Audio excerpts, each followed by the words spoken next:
आज स्टार्ट करते हैं। आज हम carboxylic acid carboxylic group start कर रहे हैं। आज हमने एल्डिहाइड और कीटोन कंप्लीट कर लिया है। आज से हम स्टार्ट कर रहे हैं कार्बोक्सिलिक एसिड ग्रुप। तो फ्रेंड्स, कार्बोक्सिलिक एसिड का आपको स्ट्रक्चर पता ही होगा। R C double bond O, ये ओ और ये एच।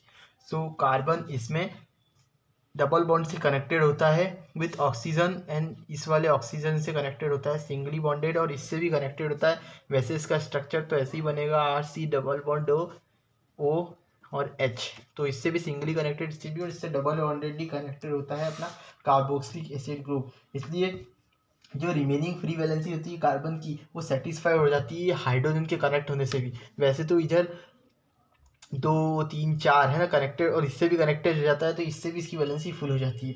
इसलिए इसका जो स्ट्रक्चर, इलेक्ट्रॉनिक स्ट्रक्चर अगर माने तो इसका इलेक्ट्रॉनिक स्ट्रक्चर मतलब कैसा होगा, आर सी ओ और एच। तो इससे कैसे कनेक्टेड होगा ये, पहली बात तो लोन पेयर इसके डाल दीजिए, इसके भी डाल दो, और ये इससे डबल बॉन्डेडली पेयर है, मतलब ये 2 इलेक्ट्रॉन इधर आते हैं। इससे सिंगली बॉन्डेड है तो इससे 2, इससे भी 2, इससे भी ये 2। सो वैसे इसका स्ट्रक्चर फिर ऐसा होगा, R C double bond O और ये एच। तो फ्रेंड्स क्या होता है, इधर ये जो कार्बन होता है ये 2 इसके sp2 हाइब्रिडस ऑर्बिटल इसके sp2 हाइब्रिडस ऑर्बिटल से कनेक्टेड होते हैं आपस में, और इधर ये इससे कनेक्टेड होता है हाइड्रोजन से s ऑर्बिटल के थ्रू, या फिर sp3 कार्बन होता है ये इसके साथ, तो ये sp3 ऑर्बिटल के थ्रू इससे कनेक्टेड हो जाते हैं। ठीक है, तो अपन कह सकते हैं कि यहाँ पर 3 सिग्मा बॉन्ड बन रहे हैं। तो इसका वैसे स्ट्रक्चर फिर बनेगा, R C double bond C, ये ठीक है, ये स्ट्रक्चर, ये O के साथ, ये O के साथ,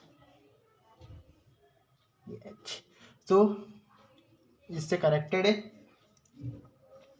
और ये जो बॉन्ड दिख रहे हैं ना आपको, ये दोनों के दोनों है p ऑर्बिटल। ये जो ऑर्बिटल्स दिख रहे हैं ये दोनों के दोनों है p ऑर्बिटल्स, और ये वाला नीचे वाला भी है p ऑर्बिटल।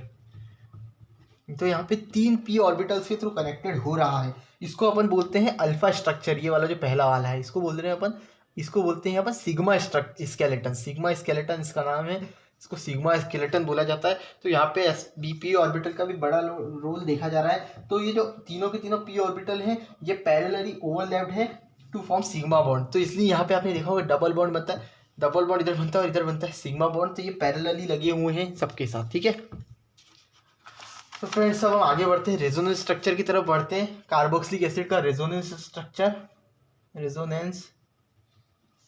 स्ट्रक्चर, जैसे हमने एल्डिहाइड का कार्बोनिल ग्रुप का स्ट्रक्चर पढ़ा था, तो इधर कार्बोक्साइल ग्रुप बोलते हैं, कार्बोक्साइल ग्रुप। ठीक है, ये कार्बोक्साइल, इसको बोलते हैं कार्बोक्साइल ग्रुप। ये कार्बोक्सिलिक ग्रुप कनेक्टेड था, इसको कार्बोक्साइल बोला जाता है। तो क्या होगा इसका resonance structure, R C double bond O, इसके 2 लोन पेयर भी हैं, और फिर ये O इधर भी इसके 2 लोन पेयर। तो रेजोनेंस स्ट्रक्चर क्या बन सकता है, पहला ये कि इसको इधर इलेक्ट्रॉन दे दे और इसके लोन पेयर इधर चले जाए। ठीक है, ये फर्स्टली बन सकता है हमारा। और इधर क्या बनेगा, इधर तो आपको पता ही होगा क्या बनेगा, 2 ही रेजोनेंस स्ट्रक्चर बन सकते हैं इधर। तो इसके पास 3 लोन पेयर आ गए, मतलब 6 इलेक्ट्रॉन्स, और ये माइनस आ गया क्योंकि इधर इसने इलेक्ट्रॉन इसके छीन लिए। और साथ ही साथ ये इधर डबल बॉन्ड बन गया, इधर प्लस आ गया, इधर इलेक्ट्रॉन और इधर H। तो ये है इसके resonance structure. Friends, resonance structure से क्या असर इसकी बॉन्ड लेंथ पर पड़ता है, और साथ ही साथ डबल बॉन्ड की बॉन्ड लेंथ पर और साथ ही साथ सिंगल बॉन्ड की बॉन्ड लेंथ पर क्या असर पड़ता है, वो अब हम देखने जा रहे हैं फ्रेंड्स। ठीक है, सो फ्रेंड्स, मैंने ये रेजोनेंस स्ट्रक्चर नेक्स्ट पेज पर बना ली जिससे आपको और अच्छे से समझ में आएगा। सो अब हम इधर देखते हैं। सो फ्रेंड्स, रेजोनेंस स्ट्रक्चर के बाद जहाँ पे डबल बॉन्ड था वहाँ पे सिंगल बॉन्ड हो गया, और जहाँ पे सिंगल बॉन्ड था वहाँ पे डबल बॉन्ड हो गया। तो अगर हाइपोथेटिकली हम सोचें तो पहले अगर इसकी बॉन्ड लेंथ 141 pm थी, है ना, 141 pm थी, तो बाद में इसकी जो bond length I by the resonance structure के बाद जो आई,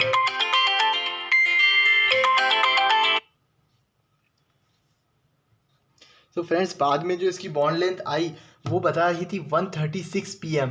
136 pm मतलब बॉन्ड लेंथ डिक्रीज हुई। और बॉन्ड लेंथ डिक्रीज क्यों? क्योंकि रेजोनेंस स्ट्रक्चर के बाद जो सेकंड रेजोनेंस स्ट्रक्चर आया उसमें यहाँ पे डबल बॉन्ड फॉर्म हो गया। और पहले अगर हम सी सिंगल बॉन्ड ओ था, ये पहले तो सी सिंगल बॉन्ड ओ था, अब बाद में जब ये सी डबल बॉन्ड ओ बन गया तो डबल बॉन्ड मतलब बॉन्ड और टाइट हो गया और बॉन्ड को तोड़ने में और दिक्कत हो जाएगी, इसलिए इसकी बॉन्ड लेंथ डिक्रीज होकर 136 pm हो गई 141 से। ठीक है, इतना तो समझ में आया होगा आपको। पहले ये सिंगल बॉन्ड था, फिर डबल बॉन्ड हो गया, तो इसलिए इसकी बॉन्ड लेंथ डिक्रीज हो गई। रेजोनेंस स्ट्रक्चर के हिसाब से मैं बात कर रहा हूँ, है ना। अगर अपन वही बात करें सी डबल बॉन्ड होगी तो सी डबल बॉन्ड इधर तो सी डबल बॉन्ड होता है, लेकिन रेजोनेंस स्ट्रक्चर के बाद ये सिंगल बॉन्ड हो गया। ये सिंगल बॉन्ड हो गया, इसका मतलब अब आप सोच सकते हैं पहले अगर इसकी 120 pm था, बाद में ये हो गया 123 pm। मतलब सिंगल बॉन्ड आने से बॉन्ड लेंथ बढ़ गई, तो बॉन्ड लेंथ बढ़ गई तो बॉन्ड लेंथ आराम से टूट सकता है, बॉन्ड आराम से टूट जाएगा, बॉन्ड लेंथ बढ़ गई तो, है ना। बॉन्ड लेंथ का डिक्रीज होना मतलब बॉन्ड और टाइट हो गया कि अब वो टूट ही नहीं सकता, उसका क्लीवेज इंपॉसिबल हो रहा है ना, डबल बॉन्ड बन गया। और सिंगल बॉन्ड मतलब बॉन्ड अब आराम से टूट सकता है। तो सिंगल बॉन्ड के साथ साथ अगर हम देखें रेजोनेंस स्ट्रक्चर में पहले डबल बॉन्ड था, इसलिए 120 pm इसकी बॉन्ड लेंथ थी। अब बाद में क्योंकि डबल बॉन्ड जो होता है वो ज़्यादा स्टेबल नहीं होता है, वो ज़्यादा स्टेबल होता है ना। और ये जो सिंगल बॉन्ड होता है ये कम स्टेबल होता है, क्योंकि इसको आराम से तोड़ सकते हैं अपन। अब बॉन्ड लेंथ ज़्यादा हो जाएगी, बॉन्ड लेंथ अगर ज़्यादा होगी तो अपन आराम से इसको ब्रेक कर सकते हैं ना, इसलिए तो अगर मैं रेजोनेंस स्ट्रक्चर के हिसाब से बात करूं तो अगर हमने ले लिया, मान लो एल्कोहल ले लिया, एल्कोहल में भी सिंगल, अगर मैं फर्स्ट वाले structure C single bond O की बात करूं अगर इसमें, तो यहाँ पे एच, यहाँ पे ओ एच, यहाँ पे एच, तो ये जो है बॉन्ड ये पहले 143 था। और अगर मैं रेजोनेंस स्ट्रक्चर की बात करूं किसमें, ओ एच में, तो बाद में ये जो बॉन्ड था ये वाला बॉन्ड ये क्या हो गया, ये हो गया 136 pm। रेजोनेंस स्ट्रक्चर के बाद ये वाला बॉन्ड 136 pm हो गया। तो ये बताता है कि इधर डबल बॉन्ड स्टेब्लिश हो गया, इसका मतलब ये वाला बॉन्ड ज़्यादा स्टेबल हो गया। ठीक है, और वही अगर मैं इस वाले बॉन्ड की बात करूँ तो ये अपना इसमें 123 pm हो गया। और वैसे अगर हम बात करेंगे कीटोन्स में होता है डबल बॉन्ड, कीटोन्स में होता है, तो ये वैसे 120 था। और फिर रेजोनेंस स्ट्रक्चर के बाद क्योंकि ये सिंगल बॉन्ड इधर हो गया है, रेजोनेंस स्ट्रक्चर के बाद इसने इसको इलेक्ट्रॉन दे दिए, इधर ये सिंगल बॉन्ड हो गया, तो इसकी बॉन्ड लेंथ फिर बढ़ के 123 pm हो गई। सो फ्रेंड्स, ये है पूरा का पूरा रेजोनेंस स्ट्रक्चर का मैटर, क्यों रेजोनेंस स्ट्रक्चर कैसे वेरी करता है। तो फ्रेंड्स, होप करता हूँ आपको ये समझ में आ गया होगा। अगर समझ में आ गया है अच्छे से तो वीडियो को लाइक कर दीजिएगा, साथ ही साथ चैनल को सब्सक्राइब कर दीजिएगा और इसको ज़्यादा से ज़्यादा शेयर कर दीजिएगा। थैंक यू फ्रेंड्स, जय हिंद, जय भारत।